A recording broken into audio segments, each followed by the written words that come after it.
Oh boy, just like the last one was getting better, this one's even better, and I'm glad. It's slowly, there was a slope in my mind of quality in the like 9, 10 chapters, but the last one started coming up, and now we're really going back up. It's a roller coaster, and I'm glad. Yeah, this one I'm super glad we got to see a little more of the game that was played with Lewis and Lucas here, and then we got to see a little bit of him toying with Emma essentially with mind Yeah. games. So this was the conversation. This was more close to what I wanted from their conversation.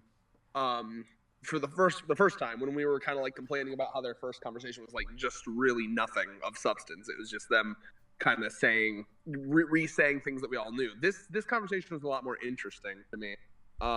Not to mention, the more I see of Lewis's design, the more I'm like, oh, it's so cool. Like, look at all those belts. God damn, look at all those belts. Right? This This is motherfucker's got more belts than Squall, and Squall had 2, crisscross, one more than it ever needs. right. Lewis's design is obviously one of the best. But what I'm curious about is your thoughts on his facial design here when he removed the mask. Okay, let me go back to that page. I mean, it looked like just a demon mouth. Was it any different than any other demon mouths? What I'm curious about is his going to be shown more here, or are we just going to see that like fucking shark jaw bullshit constantly? I mean, I think It's their faces are really the least interesting part of their designs. It's usually how they're dressing and stuff. Because I think the author's done a good job at like, because you'd assume different societies, humans and demons, would have different like fashion sense as well. And I think they did a good job at like making the way they dress very unique. yeah. Um, because honestly, the way they dress is a lot more interesting to than their like biological body. Like, because at first I was interested in their biological body, but now we basically know everything about that. We know that their eyes, their weakness, we know that they regenerate, we know that they have multiple weird fucking eyes, but that's beyond that. I mean, like, what else is there to know about their biology? what what piques my curiosity here is how his body seems a little bit different because he's got that really elongated face versus everyone else we've seen is more somewhat humanoid. So it's kind of weird to see how they continuously shade that top portion of his face. Yeah, maybe there'll be something weird about him, but Because every other demon that's removed their mask, we've seen, at least part of their entire face.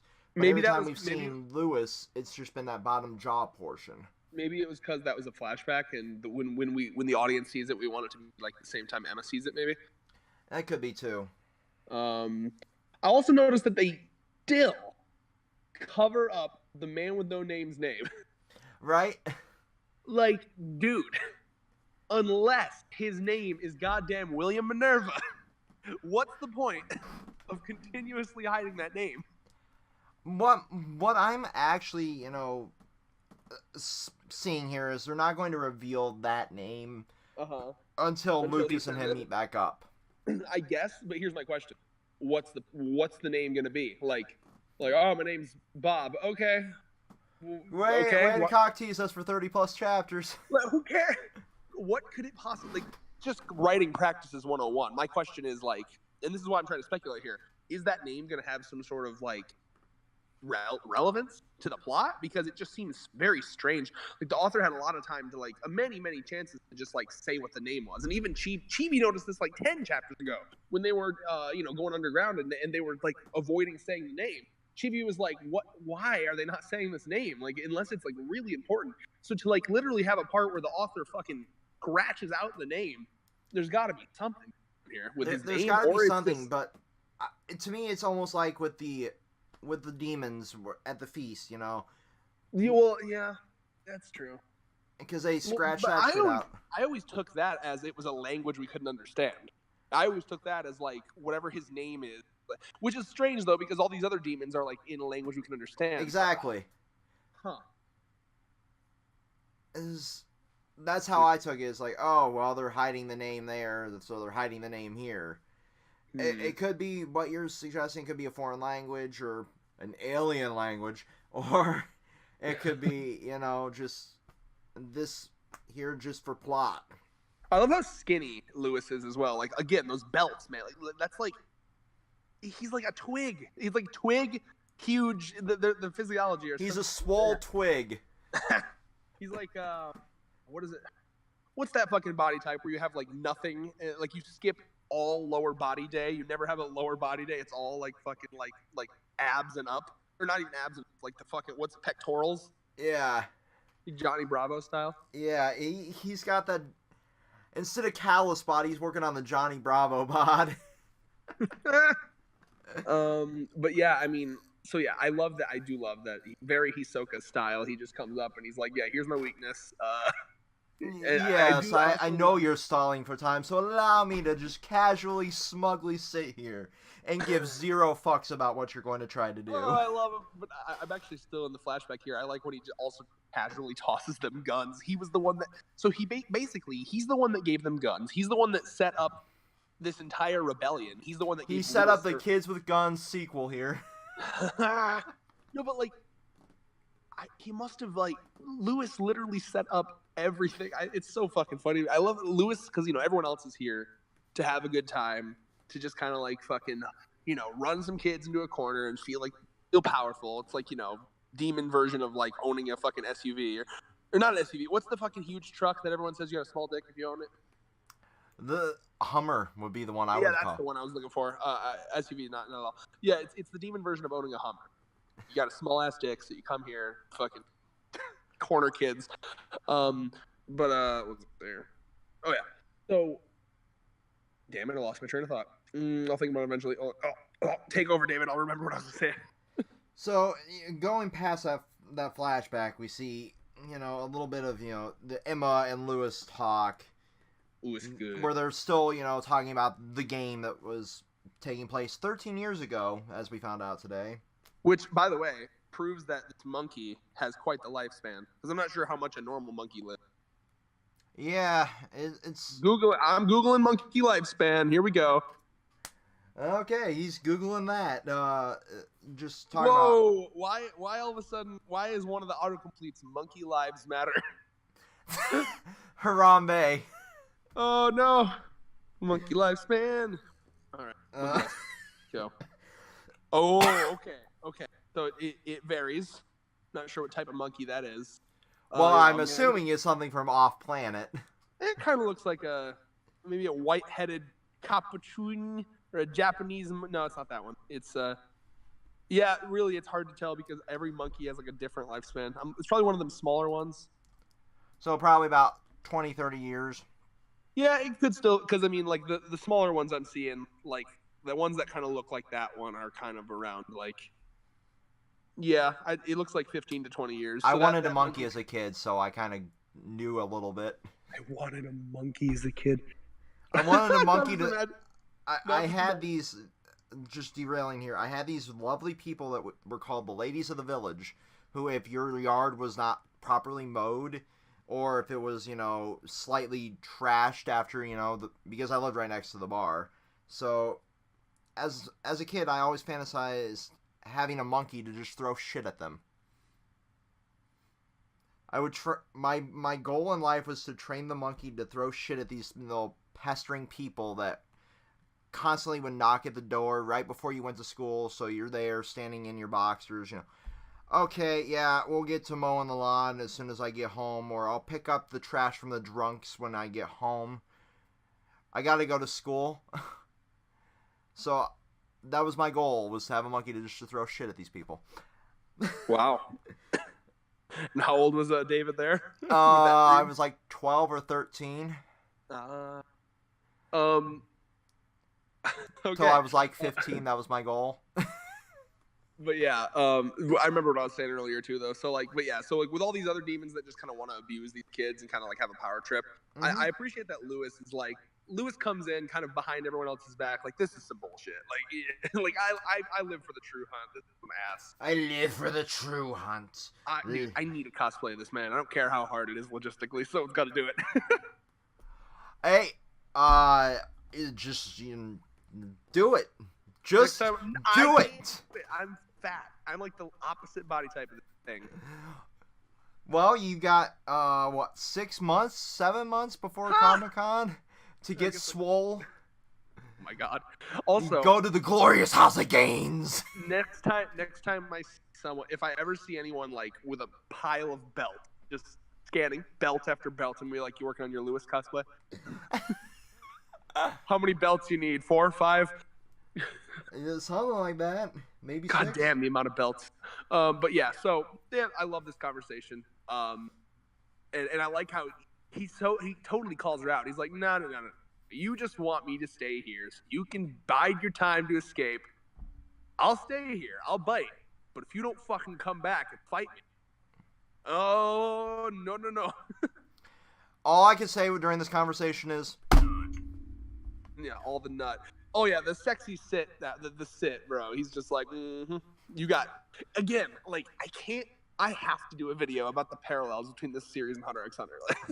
Like, because, again, like, does this not remind you of Him and Hisoka are exactly the same goddamn character. Well, no, because Hisoka didn't do the sit. Right now, I'm talking about the scene where with Neferpitou and Gon, when Gon just kind of sits and says, you have an hour. Remember? True.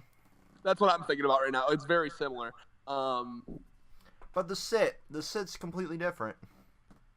Well, the sit's different because it's the villain doing it to the hero instead of the hero doing it to the villain. Mm-hmm. But I mean, it just reminds me, like, maybe it's because I'm looking for it. It could be one of those like mental fallacies, but like it just like every chapter I'm like, that's from Hunter x Hunter and that's from Hunter x Hunter. But that's not from Hunter x Hunter. Hunter. It's different enough. Like they're not just completely ripping. It's different enough. I wonder if this author is inspired at all by Hunter x Hunter. Maybe tweet at them. They're not verified. Oh my! They're not verified. Are you sure it's real? It could be a fake account.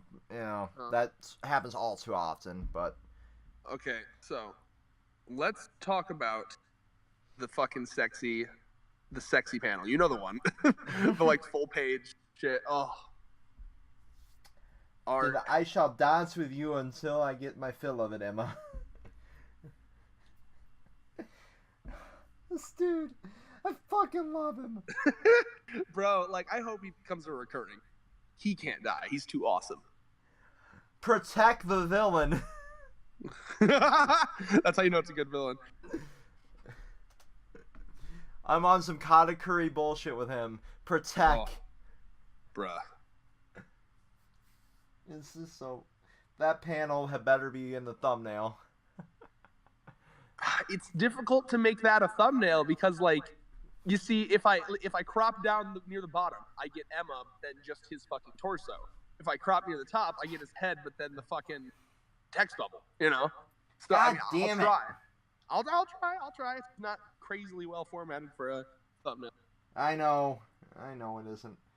Maybe you could just put that pose in there as like looking over one of us, like you did for the podcast. What I'm thinking about doing is whiting out the text bubble and putting avatars in there. But let me think here. So let's moving on to the Bayon stuff. Unless you have anything else to say about Lewis and Emma's conversation. No, not really. I hope it continues a little bit. Me too. So I mean, they got 10 minutes to kill, I suppose. Yeah. Now, I guess I do have a question though. Is Emma waiting there for her other people to come? And she That's can't what it leave seems like. So maybe they just get to sit and chill for 10 minutes and just be like, so, what weather we have going on? So what are you doing after this? We're both insane. Makes it sound like whoa. What's going on between them, David? You want to get out of here? You want to go on a rampage throughout all of the fucking houses and shit? Plenty of kids to kill. Bro, that'd be the plot for the century. Emma just joins him on a kid murdering rampage. Obviously, that's not going to happen. But it'd be funny if it did. Like, why, dude? If I was Emma right now, I would try to convince him to like join their cause and like fucking breaking out children. Like I feel like Lewis would be down to break out children because he probably hates the fact that because he's a hunter. He probably doesn't like the prepackaged process bullshit, right? So right, like, he just wants them to elope and breed so he can fucking have more kids to kill. Yeah, so I would love it if she was like, yo, you wanna cut. I know you can free a lot of kids, and that'll be good for you in the long run. Send fucking Lewis after fucking Gracefield. That'd be amazing. Someone needs to write a fanfic right now. Lewis fucking tries to break out all the kids from Gracefield. And sometimes the fanfics are better than the source material. But that's... Shit. I mean, it's been pretty good so far. It was a small little... But yeah, so with Bayon, good strategy guy's part. I love that he, like, pretends to lose them, knowing that they'll lead him back to their base. Yeah, but it might not have paid off in the long run. I have a hard time believing. Like, no, he's better than that. He's not just gonna... Nah, fam. Those are also normal guns they're shooting. Were those the special guns or the normal guns? This is a good question. Did they actually... They didn't show them recovering the other special rifle. You know, so it might just be a regular rifle, you know. In the corner, you see fucking Lucas, you know, trying to feint in there now, and then you don't see anything else. So maybe he tried to rip off Bayon's mask to give them a chance for a shot? Who knows? I don't know. I mean, I think that... Because what I will say, too, I've been critical about the action in this series as of late, but I actually did appreciate... this little hallway scene was one of the first times I've really enjoyed action in this series, because I really like... I don't know, it just felt cooler to me, honestly. I like how... Because if I'm reading this correctly, it looked like his staff was too tall and he got it caught on the ceiling. Yeah, it's more... I think it problem. Works better because it's more strategy based. Yeah, well, because that's also such a real problem. Like, that is the realest problem in the world. Like, my weapon's too big to murder people with. That's hilarious. And that's literally his goal with that weapon, is to murder children.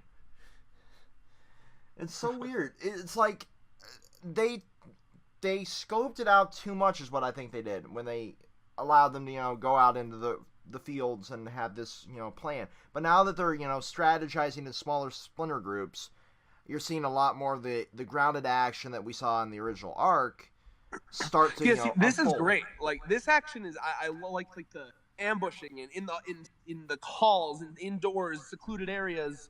I think that's cool. I think what you said is correct. They put, like, too much into the first couple chunks of action in this arc with, like, we have all the weapons, and this, it's like, they seem to be... It worked. I don't know. It worked for the goal of, you know, slowing down the demons and shit. It's just more exciting, whatever's going on right now. I like this. Exactly, because it feels more realistic. Because that would be a real issue for a villain. That would be a real issue for, you know, any of the protagonists of the series to be stuck in this, you know, secluded area with one of these ultra powerful demons, to be stuck in this confined space. But at the same time, with his weapon being caught, he can't do anything, essentially, that we know of. So it feels real. Okay, so I'm trying to look at this weapon here. Is that one of the special ones? It does have random shit on it, so it might be. It could very well be. Let me go back and look at when they were first showing off the special weapons here. Hold on. When was that again? When they first started talking about that shit? 3 or 4 chapters ago? You talk about shit while I look for that. But yeah, now that we're more grounded, it does feel a lot more, you know, realistic. Because when we had, you know, everything from bear traps to what seemed like poison arrows, it's like they're trying way too hard here to be different and, you know, try to, you know, set themselves apart from every other, you know, shonen series in the magazine. But now that we're back here into this Metal Gear Solid style of combat. Yeah, I like this. In fact, it reminds me a lot of Metal Gear Solid, like the lying in a fucking hallway waiting for your enemies. I'm watching the patterns of the enemies, and he'll be here in 5 seconds. We got... Oh shit, I missed. Fuck. Alarm. Okay, so here, I'm about to send you something, David, so you can see what I'm seeing without looking. Okay, so on your Facebook, I'm going to send this. You don't got to live edit it. I just want you to take a look. So that's what the special gun looks like, and now we can compare that to this final page of this chapter here. It very well might be one of the special rifles. I mean, it's got the three little diddles. It looks like it's got that like Dawes cannon bullshit going The final. on. Okay, so that kid, he's got the little diddle. It's got the diddles on it. It's got. It's got that, I think it's supposed to be because that'd be the smartest. and that So I'm looks like the barrel from it. It very well might be. So yeah. So if they got the special rifle, they very well can kill Bayon here. Yeah, I mean because the special rifle's to break the mask and then they shoot his eye with a normal gun, right? Yeah. So yeah, I mean what I'm gonna say might happen is that they break the mask, they succeed in breaking the mask, but then he dodges like the bullet to the eye, and then they're able to fight him on like an even playing field, like so without his mask on, and we can see what he looks like too. But again, from what I've seen so far, most of the demon faces aren't really different. The faces never really interest me. It's usually the masks and the way they dress. So I mean, hopefully the author can do something with making the faces a little more interesting, because most of the faces just seem super kind of the same, which is generic. Fine. But with the higher ranking demons, you would think it would be a little bit different, because they're higher society, maybe some modifications, because they could afford to set themselves out from the fodder of the world. Well, I think the difference with that was remember like when they regenerate, it kind of like weirds out their bodies, kind of like Deadpool tumor style, Yeah. So like the ones that are a lot more bulbous and weirdly shaped are ones that have like seen more combat, and then the ones that are more humanoid have seen less combat. Remember? Exactly. So I think that's kind of where you see the high class shit. Like these ones are high class. The fights they're used to having are ones that are just cowering in fear. That's why you don't see a lot of like different variations of body. Yeah. And I'm assuming the reason Lewis looks mostly the same too is because he's used to no one challenging him. No one ever gets a hit on. He's like, like One Punch Man style. Like fuck, someone could get a hit on me. I'm dying here. I'm dying because I'm normal. Dying because I'm not dying. I'm bored. Also, bored to death. Give me a fucking challenge. Hashtag start a petition to get axe-wielding Emma back, please. Right. Oh, no. I just want her to hitman somebody with that thing. God damn it. I will never forget how amazing it was to see Emma just hurl an axe. So good. Like, bro, you can't have the final confrontation between Emma and Lewis without that damn axe. Right? Sorry. Here, you almost hit me with this once. No, man, he fucking caught it before it hit loose, remember? Yeah. Yeah, it's so fucking... This has the potential to be some of the best chapters we got in so fucking long. I want them to continue down this path. Oh, I'm excited. I mean, especially the Bayon shit. I think that the more we go down, the more interesting teams. Bayon should be a more interesting one, considering he owns the place. I also did like the comment Bayon made, where they were like, "Wait a minute, they couldn't have built this." Fucking Minerva or whatever he said that. It looked like it was Peter Rattari that actually built that.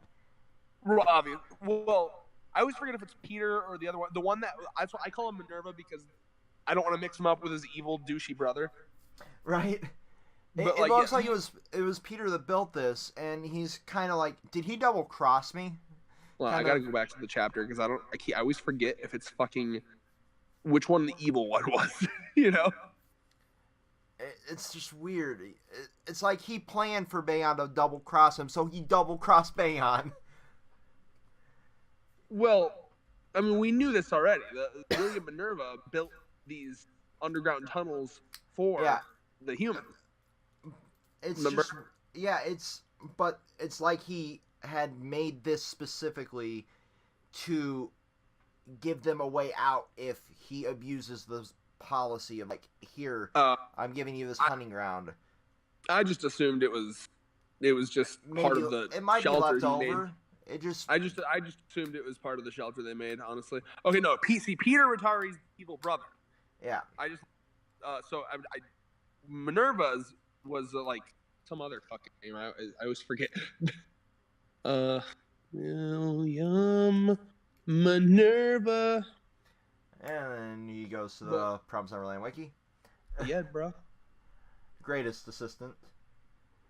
I mean, because as far back as Manga Stream goes, is the chapter with Peter with fucking Norman. Yep. Hashtag best. That's the best chapter we've gotten in like a year. I love that fucking chapter so much. I want to just revisit, the fucking Norman Peter bullshit and just No, dive I into hope that we go back to that. psychological bullshit Maybe still. maybe we'll get that in between like arcs, like when this one ends, then we'll get a couple chapters of that hopefully. Hopefully, because there's damn got to it. be some developments there by now. Okay. His name was James Rattari. James Rattari. Anyway, so predictions and shit. Predictions, hopefully. 1 second. I can take over here. Mute yourself. I'll talk. Okay, so predictions for me as David's parents bother him. I'm thinking. I gotta think. Okay, so with Bayon, I think that probably going to. I think that they probably shot his mask off to make it because if they can't really miss too many, if any, of those special shots because those guns are fucking fancy shit, and if you miss those, I know they only had a certain amount. So I think that they're probably going to blow his mask off, but then he's going to dodge the fire after. So once that happens, I think they're going to have a pretty sexy underground like maze battle, which could be awesome because I'm already liking so far what they're doing in this underground tunnel here. For Lewis, I think that what the stress for Emma's going to be is that she has to have her people come. I'm sorry, I'm fucking. I'm not used to just doing this solo. She has to have all the other kids come there to assist her within 10 minutes. Otherwise, she has to fucking 1v1 Lewis. 1v1 me scrub. Yeah, exactly. And so I think what the stress there is going to be is that like all these other kids are going to be fighting Bayon while she's like desperately like, oh, I'm sure they're going to come any second. They're gonna come. No, fuck! I gotta 1v1 the scrub. Oh no. 1v1 me. Fox only, no items, Final Destination style bullshit here. Bro, Final Destination. Let's do it. Only axes. Yeah, that would be even better. All right, I have 3 axes and you have 3 axes, and we're gonna hitman them at each other. Pinka pinka pong, pinka pinka pong. I kind of want to get an axe so I can fucking go back into the woods and like hitman throw a couple. That sounds fun. David, we should do that as a video, and then if one of us die, we should do that. If I accidentally lop your head off, I'll upload it, and we'll get. I hereby give you permission to utilize my corpse in a video. Yep. See, before any Logan Paul comparisons are made, all of us give each other permission. We are content for you. Yeah, you fucking listen, man. When I die, my body's my body. I'm not you anymore. Do what you want with it. I'd ask that you don't fuck it, but even that, I'm like, whatever. What the fuck? And instantly everybody clicked off the video. Or if they liked our humor, they stayed even more. Again, we aren't gonna change our humor. World, fuck the world. But anyway, so. But yeah, my predictions, I want to see more of this little conversation guy here with Lewis and Emma. Me too. I want to dive more into what makes Lewis Lewis. Same. Because out of all the villains we got, he's the most interesting one to me. Bayon's starting to get up there some more, but especially with this chapter, Bayon, basically using them to fucking find Lucas after all these years. So this fucking, I want to know more about that as well, but. Yeah, no, I mean, I would love to see, like, Lewis's fucking, like, a Lewis flashback would be great. And by flashback, I mean, like, to his child. And to where he got that fucking monkey. The monkey's got it. If the monkey has no importance, I'll be triggered, bro. It can't just be a random monkey there. Be a monkey. Exactly. As much as they've drawn, if you see some of the panels, they've drawn attention to that fucking monkey. So it's got to have some sort of significance to Lewis's character. Or it could be red herring. Who knows? I mean, I'm hoping it has some sort of significance. Now, with Lewis, though, like you said, I agree. I'd like to kind of want to know what his deal is. I want to know what maybe he is. I want to know his thoughts just on the current state of the world. I want Emma to have like a deep conversation. I want a TED Talk with Lewis. Oh God, I'm now imagining like Lewis just on a TED Talk stage, like, see, can no longer allow the farm to ruin the hunt. It's just immoral. I propose airdropping weapons into all of the farms. And letting them to fight the mamas and breaking free of the system so we can have more homegrown. We can film it and turn it into a reality TV show.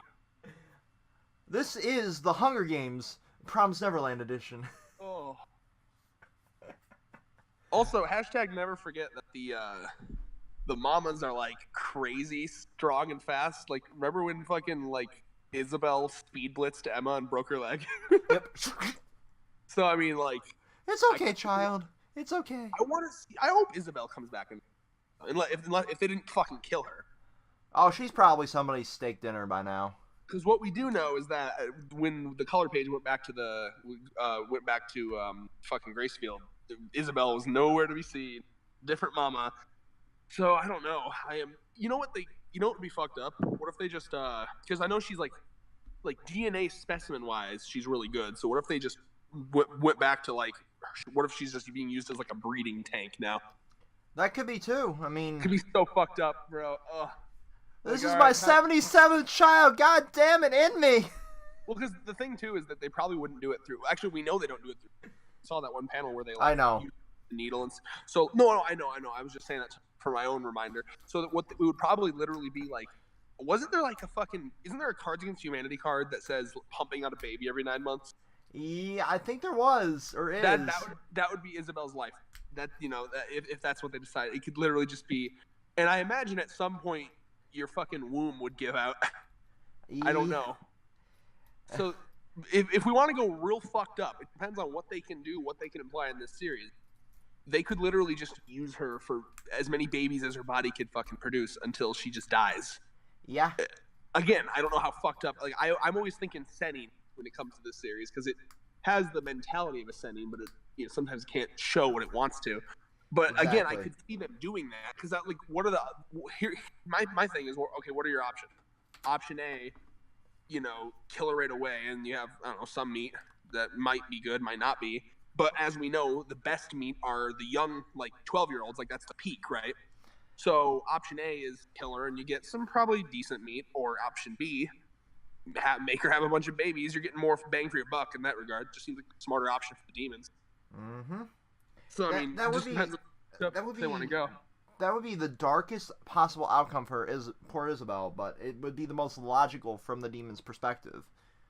Yeah, I mean, I'd like to see. It'd be interesting if it's a crazy thought. It'd be interesting if throughout Norman's escape, in the facility that he's in right now, he runs into wherever they're keeping Isabel. Mm-hmm. That'd be interesting. Fucking Isabel and Norman working together to fucking escape. Like they both have nothing to lose. You don't like me, I don't like you, but we gotta work together to get the fuck out of here. The interesting point, though, is that they actually kind of do like each other. Yeah, it's fucked, but now remember, Isabel still cares about them like they're her own children. It's a weird, sick, twisted kind of love. That's why I kind of love. That was one of my favorite. That's why one of my favorite fucking panels of all time is when she goes from mercilessness, breaking Emma's leg. She literally, it's one swift motion where she breaks Emma's leg and then leans in oh, it's okay, honey. Not even a pause. It's so fucking dark. Good.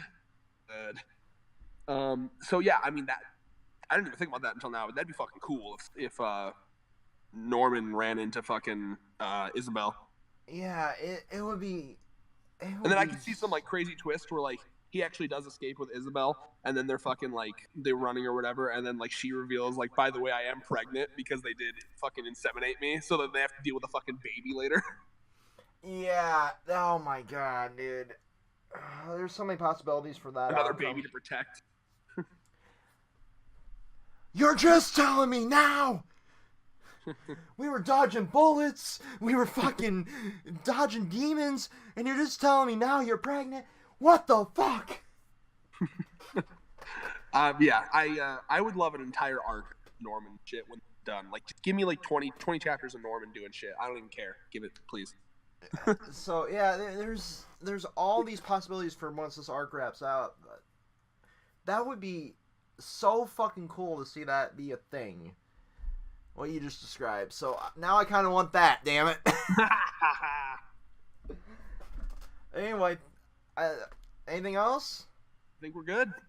Until next time, playing Unity. Peace. Peace.